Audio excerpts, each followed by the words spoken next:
when it went down on Tuesday morning. The ill-fated aircraft, which had taken off from the Diani airstrip, crashed barely 10 minutes into its flight. It was carrying 10 tourists, 8 from Hungary and 2 from Germany, along with a Kenyan pilot. Confirming the incident, Immigration Principal Secretary Bello Kipsang assured the public that Kenya's airscape remains safe, or the airspace remains safe, noting that relevant aviation authorities have launched investigations to determine the cause of the accident. Mlipuko. Kumbe niyo ndege ilikuwa ya chanika, maana mabati yako mbalimbali, mifuko iko mbali, vipande vya nyama viko mbalimbali. Wewe nikampata admin wakati na mimi nawasiliana na chifu wangu na assistant chief. Tulipofika pale tukaona ni moto tu unawaka. Tukajaribu kuzunguka sehemu zote, tumepata wenzetu nyama zao ziko juu ya miti. Kilichotokea paka ikalipua ndege siwezi hadithi tena. But as for the details of the accident, you will allow us not to discuss it because the experts who deal with that have not arrived here. All right, moving on to some other sad story. A tragic incident occurred in Mwanyani village, just 2 kilometers from Machakos town, along the Machakos Kitui Road, where a middle-aged woman was brutally murdered by her alleged boyfriend, who was later lynched by an angry mob. Now, the victim, identified as Susan Nyaboke, who was an employee of Inspire Credit, was reportedly on her way to work when the suspect trailed and attacked her with a sharp weapon, fatally slashing her neck. She died instantly at the scene. Confirming the incident, Machakos DCIO Nzioka Singi said that he received a distress call reporting the murder, and upon arrival found the woman's body alongside a machete and 2 knives recovered from a bag believed to belong to the suspect. Leo kitu saa 7:30 tumeitwa tukiwa ofisi, tukaelezwa kuna mauaji yametokea area ya Mwanyani, na tukatoka haraka na tukaingia hapa Mwanyani. Hapa tumepata mwanamke kwa jina Susan Nyamboke ambaye ni mfanyikazi wa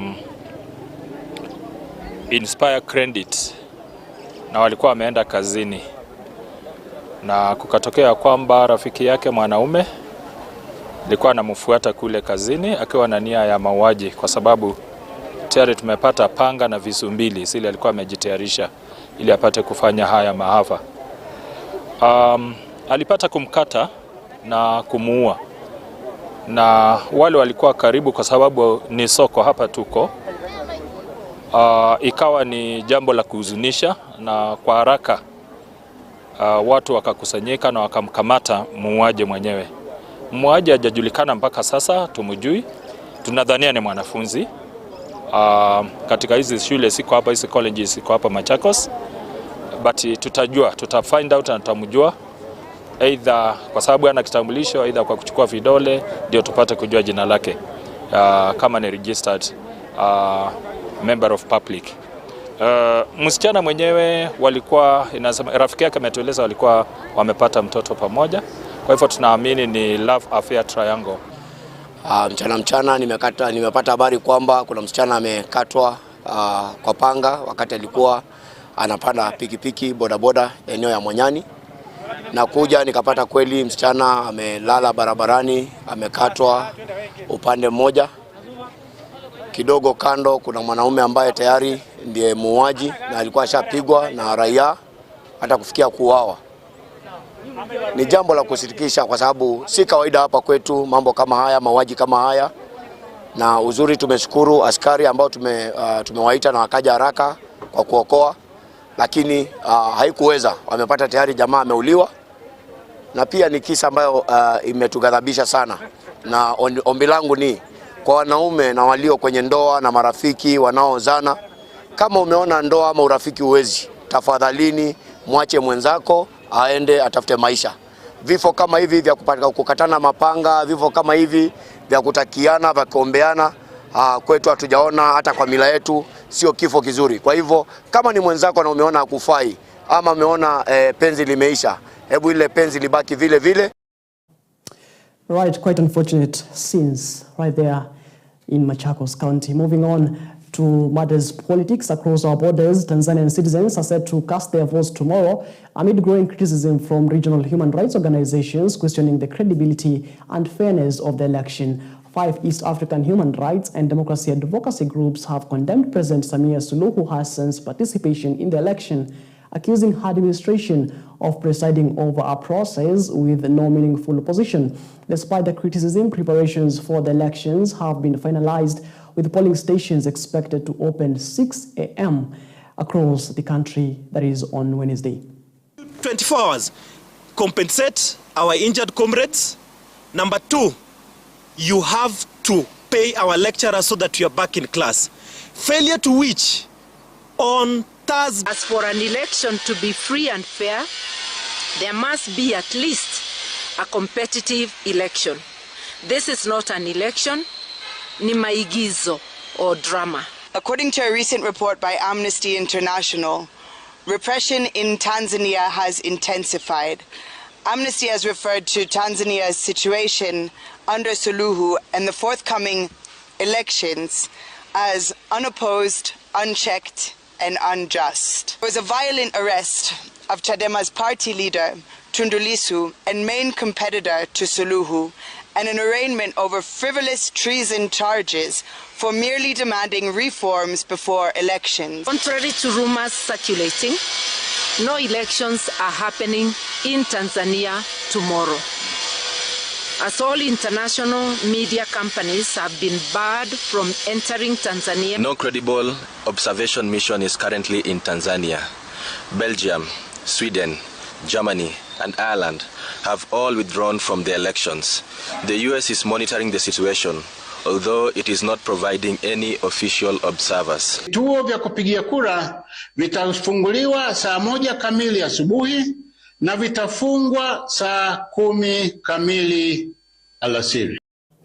Right, now back to the country. Students at the University of Nairobi have threatened to stage national demonstrations if the ongoing lecturers' strike in public universities is not resolved soon. The students expressed frustration over the prolonged industrial action, saying it has severely disrupted their learning and jeopardized their academic progress and future plans. They're now calling on the Ministry of Education to urgently intervene and broker a lasting solution between the government and the university lecturers to allow normal academic activities to resume. Speaking on behalf of the students' body, several representatives warned that if their plea continues to be ignored, they will mobilize colleagues from other institutions across the country to take to the streets in protest.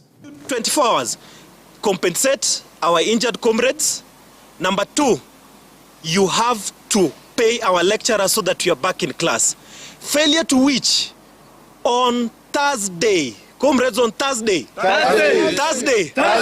we have a mega demonstration. And we want to tell the government that if you will not listen to the plights of comrades, if you will not listen to the cries of comrades, the down will be bigger than once. I want to say that the students are in a state of apalangewa. They cannot even learn, they cannot do anything. We demand to be in class. Too much of peace is dangerous. So we are telling those who don't want to pay our lecturers, we will be on the streets. Now, President William Ruto has announced that the government has recovered more than 600 illegal firearms in the Kerio Valley region as part of the ongoing efforts to end decades of insecurity in the area. Speaking in Kabarnet Town, Baringo County on Tuesday, the president urged residents to still in possession of illegal guns to surrender them voluntarily to security agencies or face severe legal consequences. The head of state reiterated his administration's commitment to restoring lasting peace in the Kerio Valley, which has long suffered from cattle rustling and armed banditry. And according to the Interior CS, that is Kipchumba Murkomen, 602 illegal firearms have been recovered so far, with 120 of them surrendered from Baringo County. He affirmed that the security operation will continue until the illegal arms are seized. Na niliwaambia nikisimama hapa Kabarnet ya kwamba mambo ya majangili na bandits tutapambana na wao. And I want to promise you, hawa watu wa kuiba ng'ombe hapa na bunduki kidogo kidogo, hawa watu nitawasort out completely. Tayari wamerudisha bunduki 600 na bado Bado kuna wengine wako na bunduki na nimewapatia ilani, yani ile notice. Warudishe bunduki mapema. Wasiporudisha bunduki. Haya basi. Mtu asiniulize maswali mingi. Sijui kama tunaelewana. Yes. Hatuwezi kuendelea kuwa ni county ya mayatima na watu widows. Si ndio? Watoto wanazaliwa hakuna baba. Wajane wa mama hakuna mzee ameenda kwa safari na mambo ya upuzi. So nimesema tumeweka askari ya kutosha, nimepatia amri huyu Kipchumba Murkomen. Wewe Kipchumba Murkomen. Nimemwambia ako area hapa atasema. Nimemwambia mpaka bunduki yote iwe katika mikono ya serikali. Mwananchi, hakuna ruhusa ya mwananchi kutembea na bunduki ambaye ni bunduki haina leseni ya kuumiza watu wengine, kulete ukosefu wa usalama, watoto hawasomi, mayatima ni wengi, widows ni wengi. Hiyo maneno hatuwezi kukubali Baringo County miaka 60 baada ya sisi kuwa taifa huru. So we have made a conscious decision. Sasa kila mtu tunataka tupatie kitambulisho ndio tuweze kusukuma taifa letu la Kenya mbele. Ile stage tumefika sasa kwa hii Kerio Valley. Tumefika stage ya kuondoa bunduki kwa mikono ya wananchi. Na ile kazi imefanyika, Your Excellency, kwa miezi 4, 5, 6 ambayo imepita ni kubwa sana. Kiasi kwamba kwa Kerio Valley region yote hapa tumetoa bunduki 602 kwa mikono ya wananchi. Saa hizi imeshatokelezea. Kwa Baringo alone tumechukua bunduki 170. Lakini bado, Your Excellency, hiyo ni bunduki kidogo. Hiyo tumetoa tu kwa kona moja pale, hapo Dira, hapo Kolowo, upande huu ya Tiatich, ya upande huu. Bado hatujarudi upande huu. Sehemu ya Loruk, sehemu ya Soimosoi, sehemu ya Silale, sehemu hizi zote ambao bado tuko na bunduki. Your Excellency, I promise you, with the support you have given us through your office, Your Excellency, we will make sure that bunduki zote zinatoka kwa mikono ya wananchi. Na hatufanyi ile ya zamani yenye GSU ilikuwa inapiga wamama, inapiga wazee, inapiga watoto. Hapana, ile support umetupatia, we are doing intelligence-led operation. All right, moving on to the corridors of justice. The Shanzu Law Courts have ordered 6 suspects linked to the trafficking of narcotics valued at 8.2 billion Kenya shillings to remain in custody for 30 days to allow police to complete investigations. Senior Principal Magistrate Anthony Mushingi directed that the suspects be held at the Port Police Station, where they will continue to receive essential medical care as authorities conclude the probe. The court further noted that out of 6 suspects arrested, only 4 have so far been positively identified by nationality, while efforts to establish the identities of the remaining 2 are ongoing. The suspects are expected to appear in court on the 14th day of next month, that is November, when the investigations report will be presented for further directions.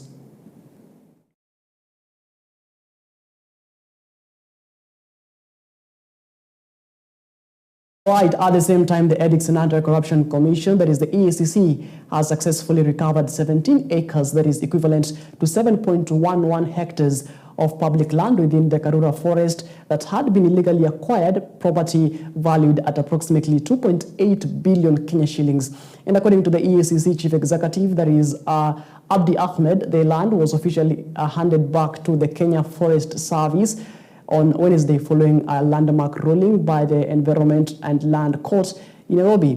Now, the recovered land includes a portion initially designated for the Kenyan Technical Trainers College, which has been unlawfully allocated to former cabinet minister during the Moi administration. Take a look. Ethics and Anti-Corruption Commission interacted with this case from 2007. So we have been in court for 18 years. On 23rd of October this year, we've won this particular case, and this parcel of the 2 parcels of land, which was later amalgamated into one, was recovered back to the public. And we will ensure that we recover all assets that are illegally allocated, whether presently or in future. And we want to, inform the public, and specifically public officials who tend to grab public property, that eventually It may take a while, but eventually that property will be reverted back to the public.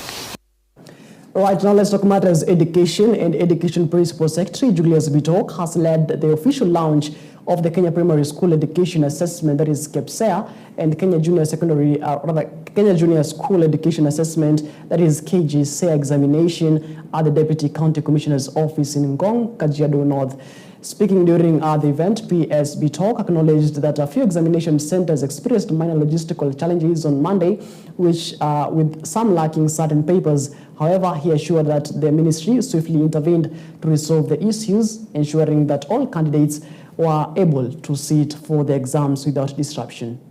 And I'm happy to report that so far, so good.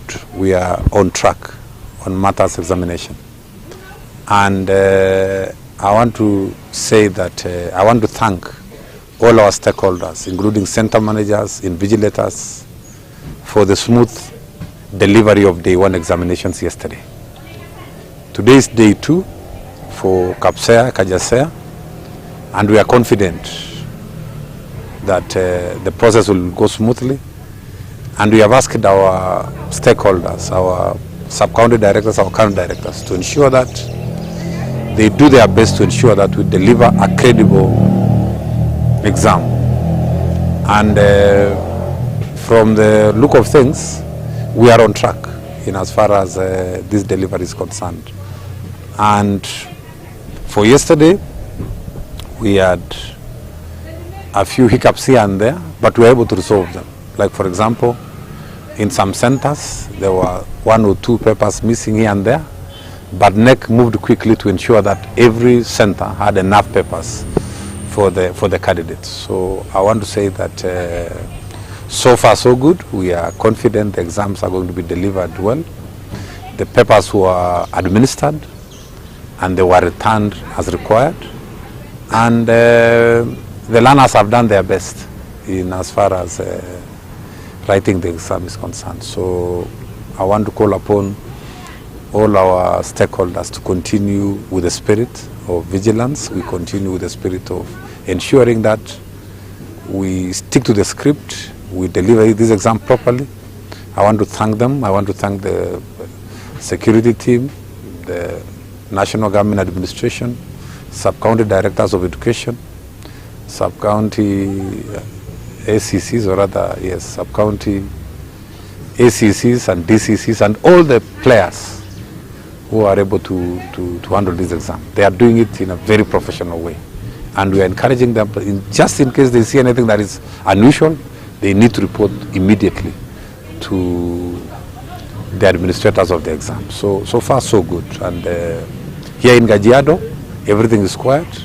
The weather is good. We have put in place all the logistical requirements, not only in Kajiado, even all over the country. And we are confident that we are going to deliver the inaugural KJSEA exam.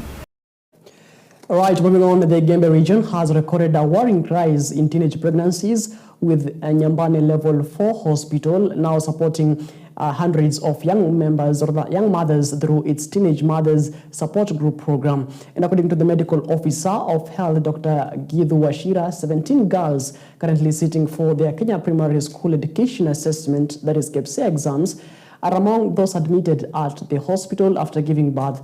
And in response to the growing concern, the hospital has enhanced its efforts to empower young mothers through education, mentorship, and counseling sessions designed to promote self-reliance, emotional recovery, and effective parenting. Dr. Wachira has urged parents, community leaders, and local organizations to join forces in combating the rising cases of teenage pregnancies and protecting the future of the girl child. Takrimu ambazo ziko hii region ya Igembe, teenage pregnancies ziko juu sana, na hasa katika hii hospitali yetu tukiangalia kwanza kwa takrimu za watu wote ambao walijifungua mwezi uliopita, asilimia 49, 49% yao walikuwa ni watu ambao hawajafikisha umri wa miaka 19.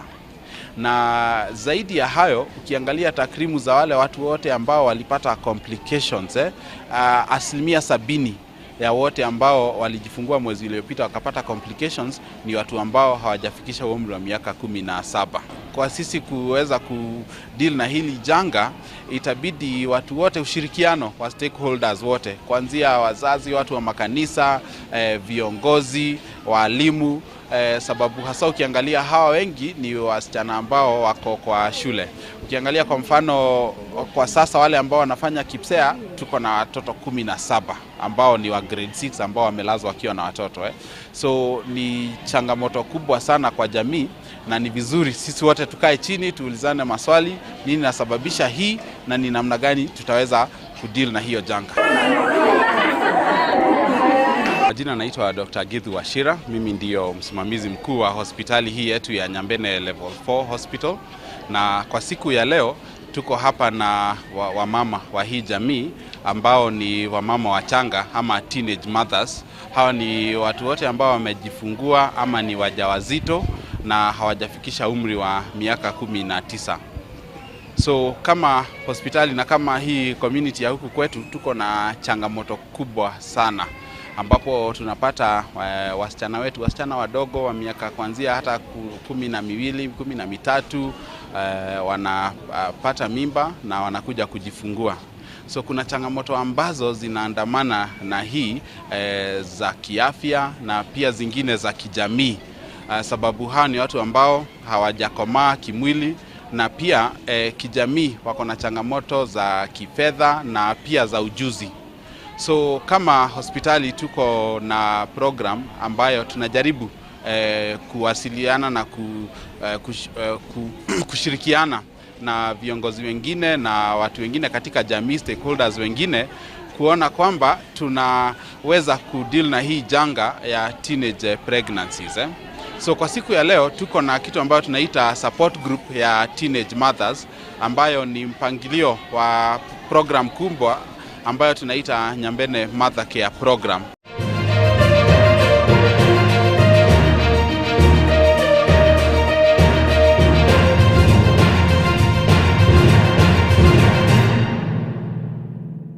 All right, now let's get sporting. Football stakeholders in Bungoma County are calling for urgent sponsorship to support women's teams participating in the Football Kenya Federation, that is FKF, county and regional leagues, in an effort to elevate them to the same level of recognition and resources as their male counterparts. Now, according to FKF Bungoma Women's representative, that is Jacinta Macharia, many women's teams continue to face numerous challenges that have hindered their growth and performance. She emphasized the need for increased financial support and adherence to player age regulations alongside parental encouragement to help nurture women's football talent at the grassroots. Leo tuko hapa tukimalizia hii season, na ninasema ni shukrani sana kwa chairman wa Leagues and Competition na wale wote waliopita kura Bungoma County ambao wamenisaidia. Mimi ningesema last season tuliregister timu 15, lakini mwishowe tulimaliza na timu 4 pekee yake. Saa hii tumejaribu na wale ambao wamenisaidia tukaregister timu 16, lakini tunamaliza leo na timu 11, ambalo si jambo la kawaida. Mimi naona ni kama tumejaribu, na tukiendelea hivi mwisho wetu tutakuwa na timu mingi sana. Nasema wazazi wale wote ambao wako huko nyumbani, akilieni watoto wasichana wakuje kwa uwanja, na hata nyinyi pia kesho mjivunie kwamba kulikuwa na watu ambao walisaidia watoto na mwisho wetu tukapata matunda. Nasema watoto wasichana wasiwe tu wakienda maji na kutafuta kuni, wakuje kwa uwanja vile kama vijana. Upande wa age, sisi saa hii tumeletewa watoto wanatokea chini, na wakifika junior secondary, wakienda secondary, tuanze kupiki watu kutokea hapo. Na wala ambao labda walicheza na hawakufanikiwa kuenda mbali, pia wajitokeze, waende wa train kama referees na coaches, na hapo tutapata wanawake wengi ambao wataendesha timu za kinadada. Sasa hivi siku ya leo tunamalizia ligi ya wanawake, na tumekuwa na changamoto kadha wa kadha, haswa mambo na usafiri, hii mambo na transport, alafu na zile pesa za kulipia mareferees. Lakini timu zimejikaza na Mama County pia amejaribu kuwa support mahali ambapo wamekuwa kikwama. Sana sana najaribu kuomba wahisani kama wanapatikana wajaribu kusupport huu mchezo wa wanadada kwa sababu umeanza kuimarika kabisa Bungoma County. Tulianza timu 16 ligi hii lakini tumemaliza timu 11 kwa sababu ya zile challenges ambazo nimesema, zile za transport na vitu mingi. Haswa wachezaji wengi hawana sare za kuchezea, hawana boots, wengi wao wanacheza mguu tubu. Sasa naomba wahisani wajitokeze wajaribu kusaidia wanadada ili tukue na mchezo bora Bungoma County. Alright, that story was produced by one Duncan Koba. Moving on, Nairobi United, popularly known as Naiboys, received a hero's welcome this morning after making history as the first Kenyan team to qualify for the CAF Confederation Cup group stage, an impressive feat achieved in their debut appearance in the competition. Now excited fans thronged the streets to celebrate the team's remarkable milestone, waving flags and chanting in support for the history-making side. The jubilant scenes underscored the pride of excitement shared by supporters across the nation. Take a look. Statement ilikuwa ishafanyika kitambo. Mliona game ya Gor finali na ndio bado inaendelea, kwa hivyo si hatuko hapa kupeana statement, tuko hapa kufanya kazi yetu yenye tumeajiriwa na His Excellency and tutaendelea mbele pia kufanya kazi. Our boys mazee wamejituma poa sana. Game haikuwa rahisi.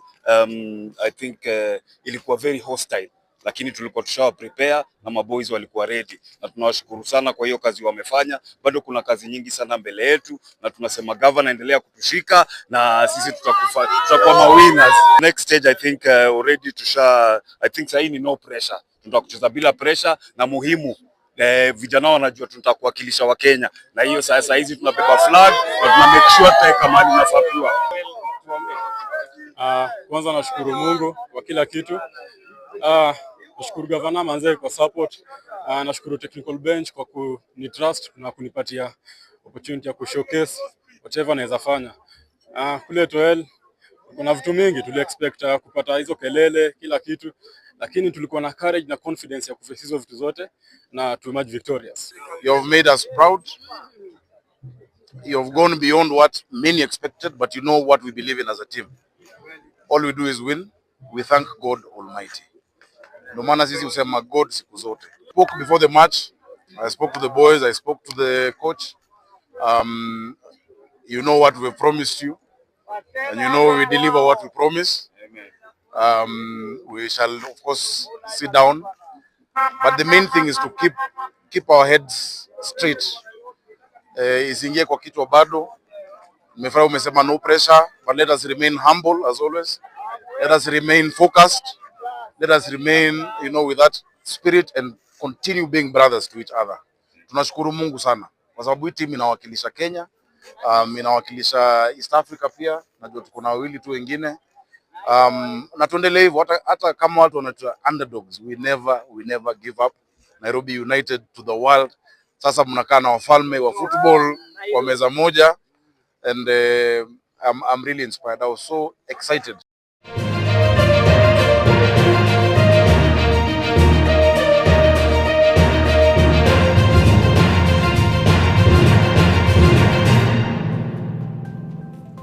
Alright, it is exactly 31 minutes past the top of the hour. Now up to speed, those making headlines from across 47 counties, and of course in the world of sports. Many thanks for, of course, keeping us company until this particular minute.